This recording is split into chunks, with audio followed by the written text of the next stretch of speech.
Boa tarde, amantes da enzimologia.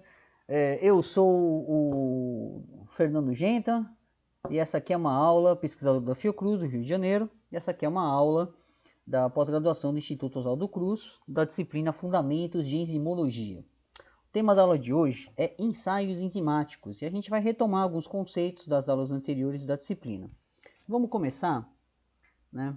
E discutir, né? O objetivo da aula de hoje é discutir questões importantes, né, para a medida da atividade de enzimas, né?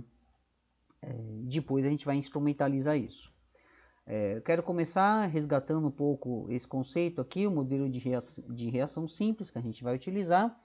A gente representa a reação catalisada por uma enzima, essa é uma das maneiras, né?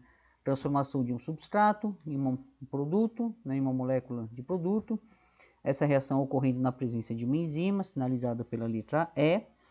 Essa reação ela tem uma constante de velocidade, né, de conversão de substrato em produto, e outra forma de representar isso é explicitando a presença da enzima como reagente. Então aqui a gente tem a enzima reagindo com substrato, constante de velocidade, o casinho, né, e como produtos, né, a enzima e o produto de reação. Bom, a equação de velocidade, né, a relação, né, da velocidade para essa reação seria essa aqui, velocidade de formação de produto igual a uma constante de velocidade vezes a concentração de enzima e vezes a concentração do substrato, que são os dois reagentes dessa reação. Então aqui a gente tem uma reação de primeira ordem em relação à enzima e primeira ordem em relação ao substrato, modelo mais simples possível, uma molécula de cada, né, como reagentes. Aqui eu acho que a gente tem, a gente precisa começar a se habituar a olhar para essas equações e fazer hipóteses, tecer considerações. Então aqui um começo bem simplesinho. Olha, essa equação me diz que na ausência de enzima, ou seja, quando a enzima for igual a zero, a velocidade vai ser igual a zero. Quando isso aqui é igual a zero, isso aqui é igual a zero, né? Você zera essa reação. Ou seja, na ausência de enzima, não ocorre reação. E, da mesma maneira, na ausência do substrato, quando o substrato for igual a zero, isso aqui fica igual a zero, a velocidade é igual a zero. A gente vai fazer muito esse tipo de brincadeira matemática, tá? Então, essa aqui é só um começo. De qualquer maneira, a gente tem que destacar que nessa equação de velocidade, como isso aqui é uma relação, a gente tem uma relação linear entre velocidade e concentração de enzima e velocidade e concentração do substrato. Né? Isso está simbolizado aqui como, olha, a velocidade é proporcional à concentração de enzima e proporcional à concentração do substrato. Quanto maior a concentração de cada um desses reagentes, teoricamente maior a velocidade de reação. Bom, vamos resgatar também o conceito, né, de velocidade de reação. A gente tinha definido a velocidade de reação como a velocidade de consumo de substrato ao longo do tempo, a taxa de consumo de substrato ao longo do tempo, ou a taxa de formação de produto ao longo do tempo, sempre pensando, né, na medição desses intervalos. E se você tem a formação de produto ao longo do tempo num gráfico, a inclinação dessa reta, por exemplo, né, corresponde à velocidade de reação, variação da concentração de produto num determinado intervalo de tempo. Dessa nossa definição de velocidade de reação, derivam algumas questões importantes, né, experimentalmente. A primeira é que é absolutamente necessário a gente ter um tempo zero de reação. Vamos imaginar que aqui a gente tem um exemplo de um ensaio no qual a concentração de substrato, né, eu fiz um ensaio durante 60 minutos e ao longo de 60 minutos eu vi a formação, né, um aumento na concentração de produto 60 unidades. Sejam ela micromolar, milimolar, tanto faz, né, mas eu tive aqui um aumento de 60 unidades. Eu posso assumir que esse aumento ocorreu de 0 a 60, mas eu preciso medir esse zero. Né? Uma coisa que às vezes acontece, a gente observa às vezes, é as pessoas quererem calcular a atividade, né, velocidade de reação, tendo apenas uma medida.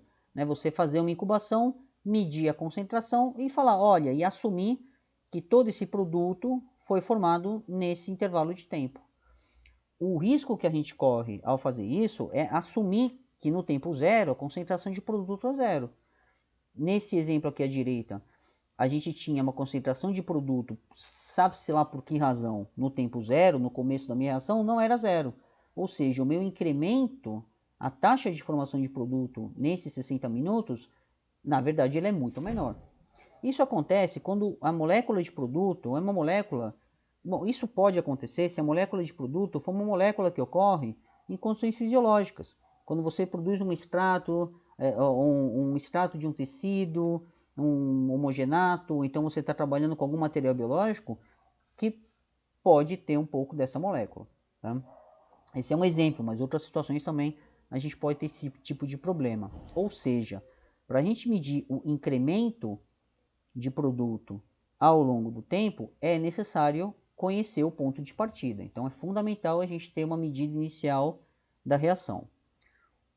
Outro problema que acontece nos ensaios enzimáticos é, se a gente mede, vamos imaginar que eu medi o tempo zero, eu medi o tempo 60, nesse meu exemplo, e vi que a concentração aumentou de 0 a 60 nesse tempo. Se eu fizer só essa divisão de aumento de produto no intervalo de tempo, eu estou assumindo implicitamente que esse incremento foi linear, né? Ou seja, que a velocidade de reação ela é constante aqui ao longo do tempo. Tá?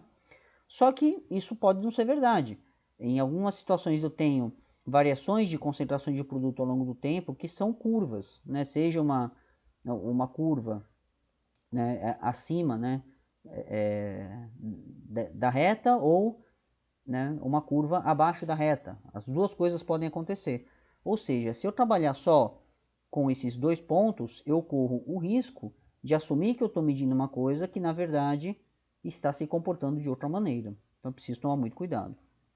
A situação ideal é a gente ter uma medida do curso temporal da reação, né, como eu coloquei aqui, observando linearidade. A gente vai discutir essa questão da linearidade em breve, mas esse aqui seria um ensaio ideal. A gente vai medindo ao longo do tempo e a concentração de produto vai aumentando aos poucos, linearmente, e eu tenho registro desse aumento, né? Eu tenho registro, né, ao longo do tempo dessa reação, de forma que não há dúvida que no intervalo entre 0 e 60 minutos, a taxa de incremento de produto ao longo do tempo foi constante e corresponde a esse valor que eu medi aqui. Aumento de 60 em 60 minutos. Bom, aí entra, né, um conceito que é fundamental para a medida da atividade enzimática, que é o conceito de velocidade inicial.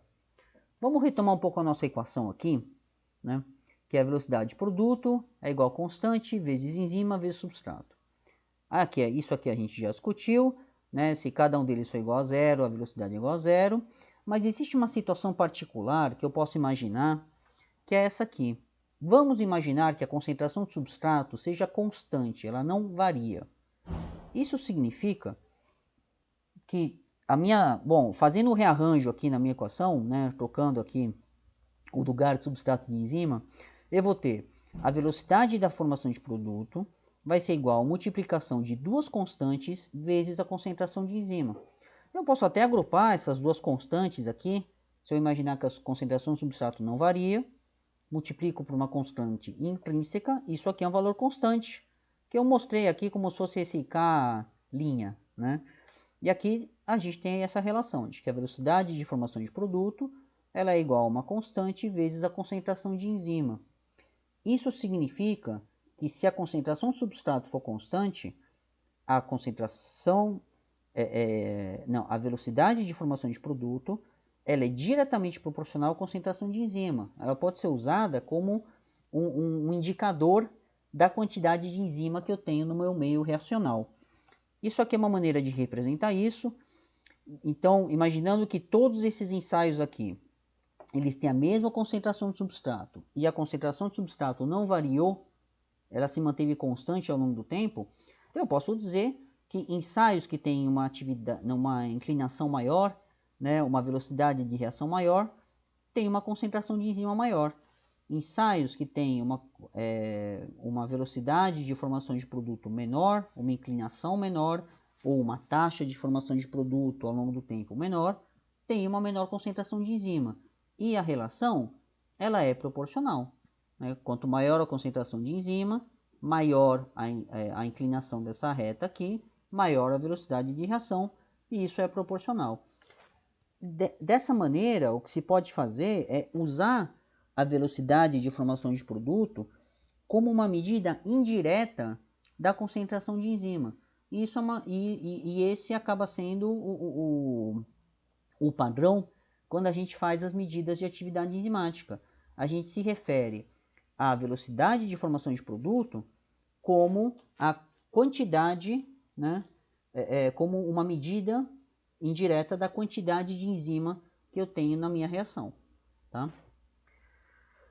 Mas aqui a gente tem que ter uma discussão, né, porque a gente tem um paradoxo. Né? Como a gente pode assumir que a concentração de substrato é constante ao longo do tempo, né, é constante se o substrato é consumido durante a reação? Né? Na verdade, o que se faz experimentalmente é meio que uma gambiarra. Né? Bom, enfim. O que se faz, na verdade tem várias situações, tá? Mas assim, o mais comum é a gente usar uma concentração de substrato muito alta, né? A gente assume que ela é quase infinita, de tal maneira que o consumo de substrato ou a variação de substrato ela é insignificante, ela tende a zero. Dessa forma, a gente pode assumir que a concentração de substrato não variou ao longo da reação, mesmo que ele tenha sido consumido um pouquinho. Em geral, na maioria dos ensaios enzimáticos, o que a gente observa é que a concentração de substrato ela é muito maior do que as concentrações de produto formado. Tá? Ou seja, nesse meu modelo, né, a concentração de produto formado é igual corresponde, né, à concentração de substrato que foi consumido. Né? Então, na verdade, isso significa que a concentração de substrato não variou ao longo do tempo. Isso nos leva à ideia já de que é muito melhor você detectar produto do que detectar substrato, porque se você está detectando o substrato, o consumo do substrato, né, se você consegue medir a queda na concentração do substrato, isso significa que a concentração do substrato variou. Ou seja, você não está obedecendo a uma das prerrogativas que a gente estabeleceu, que é a concentração do substrato constante, para que a velocidade seja uma medida direta da concentração de enzima. Quando você quantifica o produto, você não tem esse problema, a priori, a princípio. Né? Isso acaba sendo resolvido, né, através de técnicas de detecção de produto muito sensíveis. Então, enquanto a concentração de substrato na maioria dos ensaios está em torno de milimolar, isso pode variar bastante, tá? Mas eu estou dando um exemplo apenas. Então, vamos imaginar que eu tenho um ensaio com uma concentração de substrato 10 milimolar, 1 milimolar, em torno de milimolar, e eu consigo detectar o produto formado numa concentração de micromolar ou picomolar, ou seja, 1000 vezes menos ou 1 milhão de vezes menos. Quando eu consigo detectar a formação desse produto, o consumo no substrato ele é praticamente irrelevante frente a essa concentração. Tá? Bom, essa abordagem da gente usar concentrações de substrato muito altas, ela tem algumas restrições, né, que eu coloquei aqui como problemas. Se o substrato for insolúvel, não dá para fazer isso. Né? Se o substrato tiver pouca solubilidade, você não consegue usar uma concentração infinita, né? dessa molécula. Outro problema é se o substrato for um reagente muito caro. Imagina que um substrato é um reagente que você compra por 10 mil reais uma miligrama. Você não vai poder fazer uma solução desse substrato com uma concentração muito alta, né? Sem ter problemas, né, com o seu orientador. Né? Bom, outra questão também é que em algumas enzimas o substrato ele atua como inibidor da reação, como inibidor da enzima. O substrato em excesso inibe a enzima. A gente não vai discutir esse caso, que é um caso muito particular, mas claramente se o substrato em concentrações altas inibe a enzima, você não pode usar uma concentração infinita, né? Uma concentração muito alta, que aí você vai, né, ter problemas, né, para medir a sua reação. E em alguns casos, o que limita essa abordagem é a ausência de técnicas de detecção de produto sensíveis. Então, se a detecção de produto for pouco sensível, fica difícil de você aplicar essa abordagem. Aí você precisa usar outras estratégias, né? Mas enfim, a gente vai focar nessa aqui que é a mais comum, tá?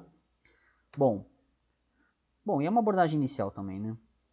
A unidade de velocidade, nesse contexto, a gente vai usar a unidade de velocidade de reação como se fosse uma unidade de concentração de enzima. Então, o padrão que é usado aqui é International Union of Biochemistry and Molecular Biology, estabeleceu que uma unidade de atividade enzimática é igual a 1 micromol por minuto. Então, isso é um padrão. Essa unidade tem que ser usada, tá? Por várias razões, eu vou entrar nisso daqui a pouco. Tá? Mas isso aqui é uma fórmula assim, que quem trabalha com enzimas, na enzimologia, tem que ter gravada assim, no seu coração, ok? Bom, essa unidade de velocidade, ela pode ser substrato consumido ou produto formado, independente de você medir substrato ou produto. Você pode medir o produto, fazer a correspondência estequiométrica com a quantidade de substrato consumido e expressar isso como molécula substrato consumido, por exemplo. Isso se o mecanismo da reação for conhecido. Tá? Mas você pode apresentar essa unidade ou definir ela como uma unidade 1 micromol de substrato consumido por minuto ou 1 micromol de produto formado por minuto. E aqui vale a pena destacar uma coisa, né? Eu acabei fazendo essa transição assim sem muito alarde, mas vou voltar aqui para destacar. Essa definição, ela não é uma concentração. A gente está falando aqui de quantidades. Quantidade de substrato, quantidade de produto, né, consumido ou formado por minuto. É quantidade, não é concentração. A razão disso vai ficar clara quando a gente for fazer os cálculos. Tudo bem? Bom, evitem usar outras unidades. Isso é uma coisa que era muito comum até a década, eu acho que até assim, segunda metade do século passado, era muito comum encontrar na literatura cada autor definindo a sua unidade de atividade enzimática do jeito que lhe apetecia. Isso complica muito você conseguir comparar resultados diferentes, né? Comparar experimentos realizados por grupos diferentes, né? Então, esse é um esforço de padronização. Tá? Inclusive, o ideal é evitar usar unidades arbitrárias. Né? Às vezes a gente até encontra as pessoas definindo a atividade como variação de absorbância ao longo do tempo, variação de fluorescência ao longo do tempo, variação da medida do seu equipamento ao longo do tempo. Isso é complicado, porque se você estiver trabalhando com um equipamento diferente, né, como é que você vai comparar, né, as medidas de atividade que você fez? Né? Então, é importante fazer esse esforço de padronização. Ou seja, é importante você quantificar substrato e produto de forma que você tenha a medida da concentração ou da quantidade em termos molares dessas substâncias. A gente vai discutir como se faz isso, né, em breve. Né? Bom, que vale a pena destacar que dependendo da fonte, você precisa usar múltiplos dessa unidade. Né? 1 micromol por minuto, dependendo da condição experimental, é uma quantidade bastante grande de produto. Então, geralmente se usa, você pode usar miliunidades, microunidades, que pelos prefixos correspondem a um milésimo, 1 milionésimo, 10 a menos 3 ou 10 a menos 6, né? Dependendo do contexto, você usa esses, né, ordens de grandeza diferentes. Né? Então, aqui só para destacar, se uma unidade é 1 micromol por minuto, uma miliunidade, que é 1000 vezes menos, vai ser 1 nanomol por minuto. E uma microunidade, né, vai ser 1 milhão de vezes menos, né, 10 a menos 6, né? Então isso vai virar 1 picomol por minuto. Né? Você vai ter o micromol vezes 10 a menos 6, né? Então vira picomol por minuto.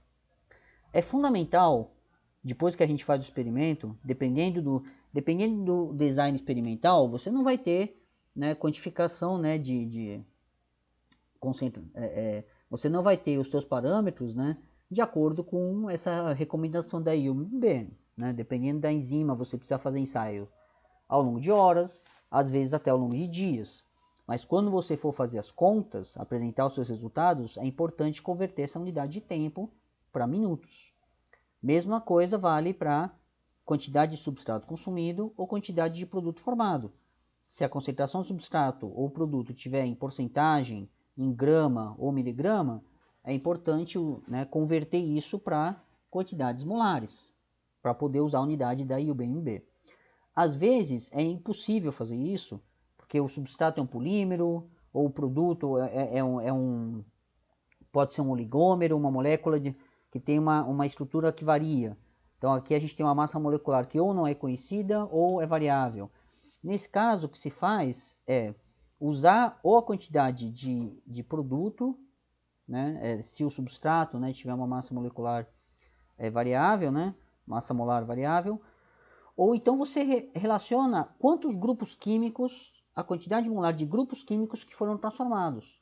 Quantas ligações foram hidrolisadas, por exemplo, naquele polímero, é uma situação muito comum no nosso laboratório, ou quantos grupos foram oxidados ou reduzidos, e assim por diante. Então, isso você consegue quantificar, na maior parte das vezes, em termos molares. Bom, continuando, aqui vale a pena fazer uma discussão sobre a diferença, né, de quantificação de substrato de produto. Né? Mas primeiro focando na situação ideal. Vamos imaginar aqui que eu tenho ensaio enzimático, eu estou fazendo ele ao longo de 60 minutos, começo meu ensaio, e aí reparem que eu já vou falar de quantidades, tá? Já quero acostumar vocês com isso, né? Então eu começo o meu ensaio colocando 1000 micromoles de substrato na mistura de reação. Tá? E ao longo do tempo, eu vejo a formação aqui, né, de 12, né, micromoles de produto. A minha técnica ela é extremamente sensível, eu consigo quantificar, né, esses 12 micromoles. Né? Então, se eu colocar nesse eixo aqui, eu estou começando com 1000, eu consumi só 12, gerei só 12. Nessa escala eu quase não observo variação, mas a minha técnica é muito sensível, então eu consigo quantificar bem, né, observar bem a geração desses 12 micromoles de produto. E conforme eles são gerados, a minha variação na concentração do substrato ela é irrisória. Eu quase não observo variação na concentração do substrato, e aqui eu posso assumir que a concentração do substrato praticamente não variou. Ela foi constante ao longo da reação. De tal forma que a minha velocidade, que seria a inclinação dessa reta aqui, né, ela é constante ao longo do tempo. Eu tenho uma reta durante todo o meu ensaio. Essa condição aqui de medida de formação de produto, né, de medida de quantidades pequenas de produto, sem afetar muito a concentração do substrato, experimentalmente ela é observada até consumos de 5 a 10% da concentração do substrato. Então eu consigo até ter essa situação aqui, por exemplo, nesse ensaio aqui, eu comecei com 1000 micromoles de substrato, eu consumi 60 unidades, 60, né, micromoles, gerei 60 micromoles de produto, que eu consigo quantificar bem, consigo até observar aqui, né, nesse próprio, né, gráfico aqui inicial, nesse eixo, e o consumo, né, de substrato aqui, né, a gente observa essa queda, mas essa queda não é suficiente para alterar essa minha velocidade, né, essa minha taxa de incremento, eu continuo tendo uma reta. Tá? Vale a pena sempre a gente fazer essa brincadeira, falar, olha, conta, aqui eu gerei 60 micromoles de produto, consumi 60 micromoles de substrato, quantos por cento isso corresponde do inicial? Nesse caso corresponde a 6%. No caso anterior aqui, corresponde a menos de 1%. Então isso bom, acaba correspondendo a 1%, né? Quando chega em 12, né? 1,2%. Né? É importante ter essa medida. Né? E o que a gente observa, se por diferentes razões, ou porque a técnica é pouco sensível, ou porque você acabou botando muito enzima, ou porque incubou por um tempo longo, você observa. Isso tudo é relativo, tá? Mas vamos imaginar nesse outro exemplo. Montei meu ensaio e ao longo do tempo eu vi, né, a formação de 700 micromoles de produto a partir de 1000 micromoles de substrato. Conforme eu consumo 700, conforme eu gero 700 micromoles de produto, eu tenho a queda de 700 micromoles de substrato e acabo terminando com 300 micromoles de substrato. O que acontece aqui é que o consumo de substrato foi tão alto que ele acaba impactando na velocidade de reação. Percebam que a velocidade de reação inicial aqui, eu chamei de V1, ela é maior do que no final da reação, do que V2. Né? A velocidade seria correspondente à inclinação dessa reta tangente à curva, né? Que é a taxa de consumo, taxa de formação de produto num determinado intervalo de tempo. E a gente vê isso também no consumo do substrato. A minha velocidade inicial, a minha queda, ela é mais, né, rápida do que no final da reação, onde eu tenho uma taxa de reação mais lenta. Então aqui claramente o que aconteceu, a minha concentração de substrato ela caiu tanto que ela deixou de ser constante. Você passa a ter uma velocidade que vai ser igual a constante vezes substrato vezes enzima, e com a queda na concentração do substrato, eu tenho uma queda na velocidade de reação. Tá? Então essa aqui é uma situação que se procura evitar no laboratório, porque nesse caso a tua velocidade já não... Primeiro que complica o cálculo, né? É muito mais fácil você fazer a quantificação se seu gráfico for linear, né? E segundo que você não pode mais usar aquela premissa de que a velocidade vai ser proporcional sempre à concentração de enzima. Tá? Bom, vamos falar um pouquinho sobre técnicas de quantificação. Né? As técnicas de quantificação elas são basicamente de dois tipos. Ou você quantifica essa reação pela medida direta do produto. Eu vou focar em quantificação de produto. Tá? Não vou falar tanto de quantificação de consumo de substrato, justamente pelas coisas que a gente conversou antes. Né? Mas a gente pode fazer a medida direta do produto sendo formado, ou às vezes o produto, né, sendo formado, eu consigo detectar ele fazendo uma reação com algum reagente específico, submetendo essa molécula de produto a uma técnica experimental qualquer que me permite a detecção. Então, nesse caso, eu digo que a detecção é direta, aqui eu digo que a detecção é indireta. O fato importante, independente dessas duas situações, é que eu preciso procurar uma propriedade que me distingua o produto do substrato. É necessário ter alguma característica física ou química, né, ou físico-química, né, da molécula de produto que me permita diferenciar o produto do substrato, de tal maneira que eu consiga medir o produto sem a interferência do substrato. Né? Lembrando que muitas vezes os produtos e substratos são moléculas super parecidas, e muitas vezes por isso que você precisa fazer uma reação indireta, né, uma reação secundária aqui para conseguir diferenciar, né, a presença do produto da presença do substrato. Também lembrando que se substrato e produto são parecidos, e pelas questões que a gente já discutiu antes, o substrato ele vai estar 100 vezes mais concentrado que o produto, 1000 vezes mais concentrado que o produto, ou seja, se o substrato interferir na minha técnica de medida de produto, vai ser muito difícil eu conseguir medir esse produto com sensibilidade. Tá? Então aqui é fundamental a gente procurar uma propriedade química ou física que permita separar muito bem, né, a detecção dessas duas moléculas. Aqui tem alguns exemplos. A maioria dos ensaios enzimáticos tem um protocolo que segue medida de coloração ou de absorbância. Então, ou o produto ele é diretamente colorido, ou o produto, nesse caso aqui, reage com algum reagente, gerando um produto colorido. Isso é muito comum. Existe uma série de protocolos também de medida de fluorescência. Então aí o produto ele é fluorescente ou reage com alguma coisa gerando fluorescência. Às vezes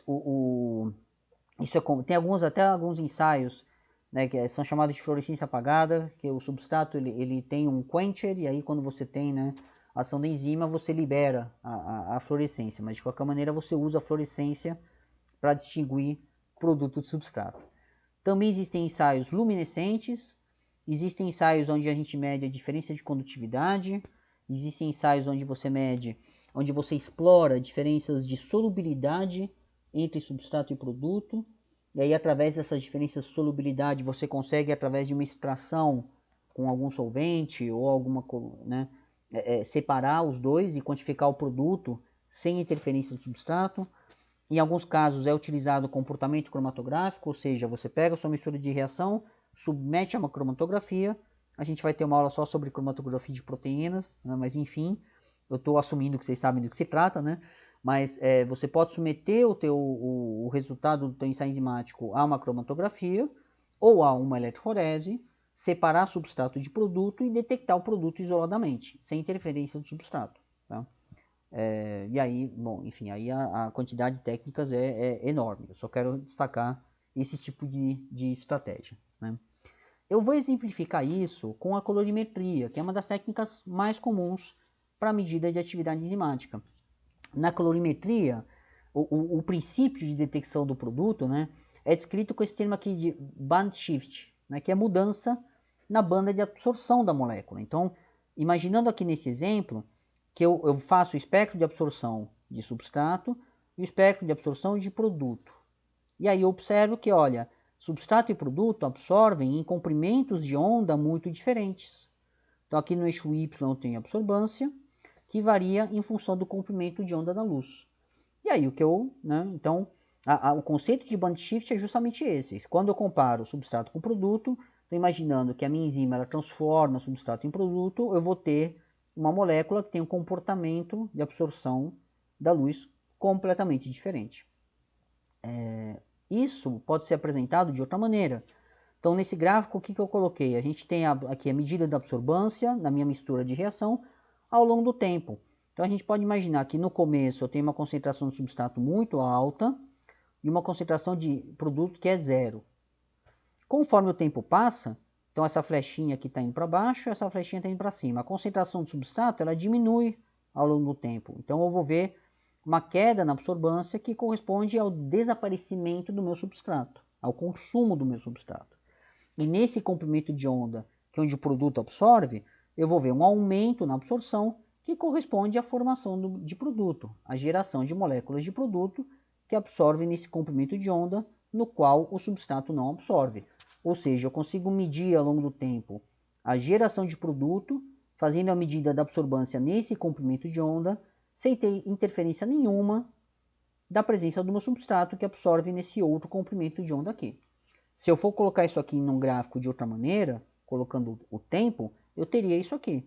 A absorbância no comprimento de onda que o substrato absorve, ela vai diminuindo ao longo do tempo, e a absorbância no comprimento de onda que o produto absorve, vai aumentando ao longo do tempo. Né? Então, olhando aqui a absorbância no eixo Y e tempo no eixo X. Né? Eu acho que ficou claro que isso aqui são espectros, né, de absorção, né, medidos ao longo do tempo. Né? Que eu tenho o comprimento de onda, né, onde substrato e produto absorvem. Né? E eu estou convertendo isso aqui para cá. Bom, visualmente, um ensaio colorimétrico é muito bonito. Né? Então, isso aqui é só um exemplo. Né, são pocinhos de uma placa, né, de uma microplaca, né, e a gente, teoricamente, vê, né, formação de produto ao longo do tempo, a reação ficando mais colorida, mais escura. Né? Isso pode acontecer tanto em reações onde a detecção é direta, como uma detecção indireta. E aí a gente vai utilizar estratégias diferentes. Né? E isso é o que eu vou discutir aqui, diferenciando ensaios contínuos de descontínuos. Né? O que é um ensaio contínuo? O ensaio contínuo é um ensaio onde eu consigo detectar diretamente a propriedade desejada. Então, imaginar que, olha, o meu produto fica colorido. O meu produto ele é colorido. Conforme ele é convertido, né, a partir do substrato, você já tem a geração de cor. Então, nesse caso, eu posso montar uma mistura de reação, misturar a enzima com o substrato e fazer leituras ao longo do tempo. Então, imaginando aqui o tempo zero, lembra que é fundamental ter o tempo zero. Depois de 5 minutos eu faço outra leitura, depois de 10 minutos eu faço outra leitura, e conforme o meu produto vai sendo gerado, eu vou vendo um aumento na intensidade dessa cor. Né? A gente vai discutir como interpretar isso quantitativamente. Pelo contrário, se o meu produto não absorve, né, diretamente, mas ele reage com alguma coisa que deixa ele colorido, o ensaio tem que ser descontínuo. Nesse caso, o que se faz? Você faz uma mistura de reação com enzima e substrato, e aí você tira alíquotas. São pequenas porções dessa mistura de reação depois de diferentes tempos. Então, no tempo zero, tiro uma alíquota, faço a reação com o meu reagente e vejo a coloração. Isso em 0 minutos. Deixo Depois de 5 minutos eu tiro mais uma alíquota, faço a reação com o meu reagente e observo a coloração. Depois de 10 minutos tiro outra alíquota, faço a reação e vejo a coloração. Então eu vou ter leituras ao longo do tempo que correspondem como se fossem fotos da minha reação. Eu vou tirando alíquotas e vou vendo a quantidade de produto que foi formada conforme o tempo for passando. Como o ensaio descontínuo dá trabalho, né, dá mais trabalho, você tem que ficar tirando alíquotas, tem que fazer a reação, depois fazer a leitura, você acaba observando isso aqui nos trabalhos, né? Isso é muito engraçado. Um ensaio contínuo, ele não dá trabalho nenhum. Você coloca lá a mistura de reação, você mistura enzima com substrato, ajusta o teu equipamento para fazer leituras ao longo do tempo, e você faz quantas leituras você quiser. Tem limites para isso e tem alguns problemas, mas eu não vou entrar nesse nível de detalhe. Mas uma característica clara de um ensaio contínuo é que você tem muitas leituras ao longo do tempo, né? Isso é muito bom. Isso é muito bom porque te dá uma confiança muito grande de que o ensaio ele é linear, de que ele começou no zero, de que a velocidade de reação não está variando ao longo do tempo. Contrapondo isso, né, um ensaio descontínuo costuma ter poucos pontos, bem menos pontos, porque cada ponto desses aqui significa tirar uma alíquota, fazer uma reação e fazer uma leitura em separado. Ou seja, dá muito mais trabalho, precisa gastar muito mais enzima, precisa gastar muito mais substrato, né? E isso acaba limitando a quantidade de pontos que você obtém. Mas aqui vale a ressalva, mesmo sendo um ensaio contínuo, é fundamental ter tempo zero, né? É fundamental você ter uma medida ao longo do tempo que te mostre um incremento e que te permita uma boa medida da velocidade de reação. Então aqui eu estou exemplificando com medidas de absorbância, e isso aí vai depender muito, né, se o seu produto absorve diretamente ou não, né? Você vai fazer um ensaio contínuo ou descontínuo, e também depende um pouco do instrumental que o laboratório tem. Se o teu laboratório tem um equipamento que permite fazer medidas ao longo do tempo automaticamente, é muito fácil você ajustar esse tipo de medida aqui. Caso contrário, né, você acaba fazendo medidas mais espaçadas, né, conforme você, né, precisa fazer elas individualmente, né, sem automatização. Bom, é isso, espero que vocês tenham gostado da aula. Na próxima aula a gente vai conversar um pouquinho, né, sobre a continuação, né, como a gente usa essas medidas, né, para ter, né, quantidades, né, reais de enzima. É isso, gente, um beijo, cuidem-se e até a próxima.